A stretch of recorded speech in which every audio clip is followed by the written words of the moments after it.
Have you ever tried to have some descriptive analysis on your data in Microsoft Excel without coding in programming language such as Python or R?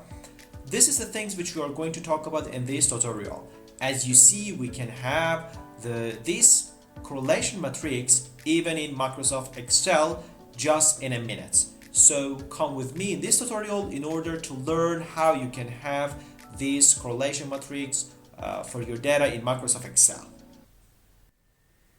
As you know, there are different add-ins tools in Microsoft Excel that you can apply on your data in order to get more insight about that. In this tutorial, we are going to talk about one of these add-in tool, which name is Analysis Toolbag. In order to use this toolbag, you should tick on that, and then you can have it on your Microsoft Excel tab. So if you don't see this check on your file, you have to click on it, then on OK, because we need this toolbag for this tutorial in order to have the correlation matrix.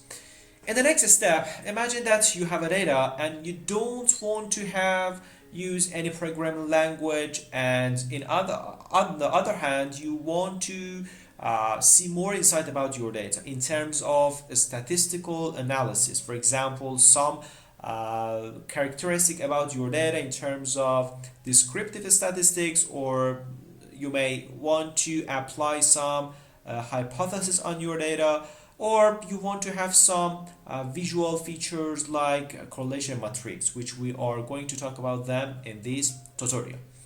After adding these toolbag to your data, when you want to use this analysis, for the first step, you have to go to the data tab, and then on the right hand, you should see these data analysis tools which we added to our Excel in the previous step.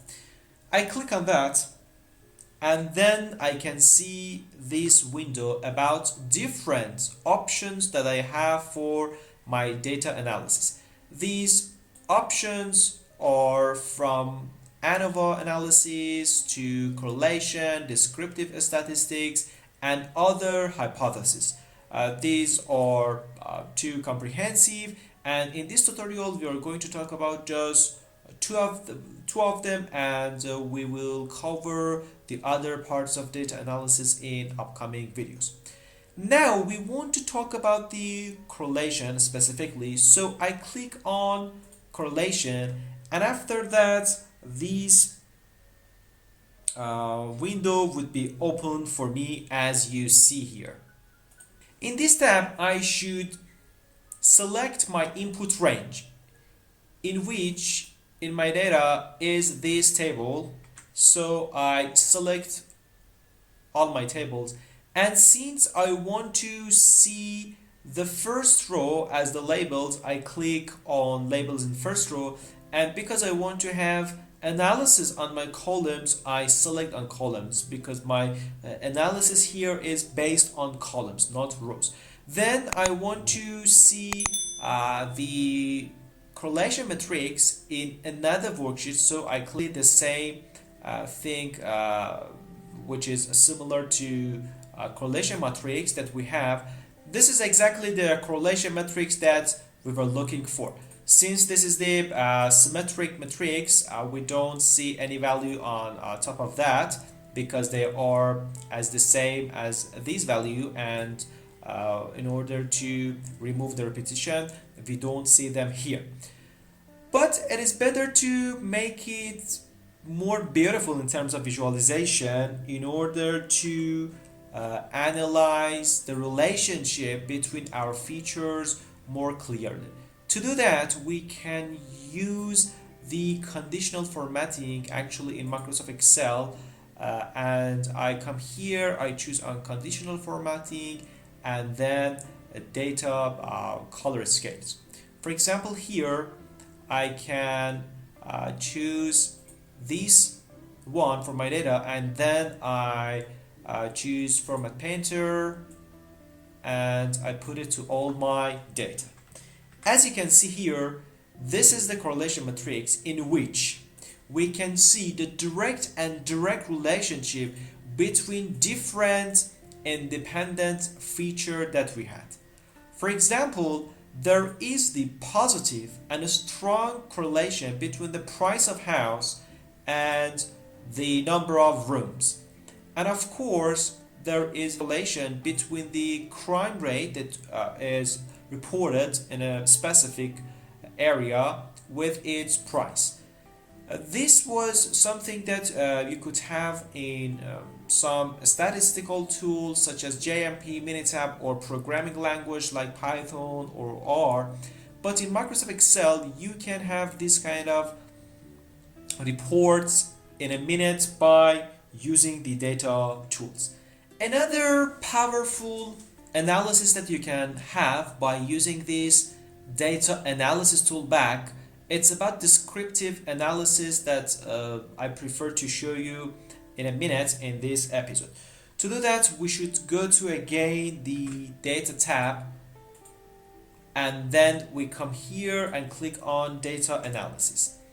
As you see here, there's an item which we call descriptive statistic. Then I click on OK, and here I choose my data range, which is exactly here what we want. Since I want to have descriptive statistic based on my columns, I put it what is exactly here. Then because I want to have my row name in my descriptive statistics, I should put the labels in first row light in order to see them in my data.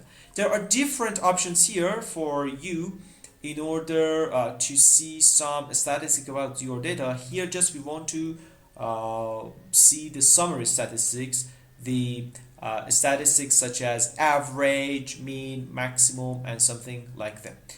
Then we click on OK, and as you can see, the new worksheet is open for you based on your feature that you had in your data. Here in the row, we can see exactly our independent feature, and in each row there are different statistics that we have. For example, for the crime rate, the minimum of that, the standard, error, median, mode, and other descriptive statistics measures are shown, and then it is exactly the same for another independent feature which we have in our data. We can use these kind of analysis in order to get insights in a short time. For example, if you see the row count in your data, for all features it is 506. This tells us we don't have any missing value on our data. And you can have some other kinds of analysis on your data based on these descriptive statistics, which some analysts think if they want to have this kind of statistics, they should use some statistical tools like Minitab, JMP, or even programming language such as Python. However, as you see, by adding the data analysis tool back, you can have this kind of analysis as quickly as possible.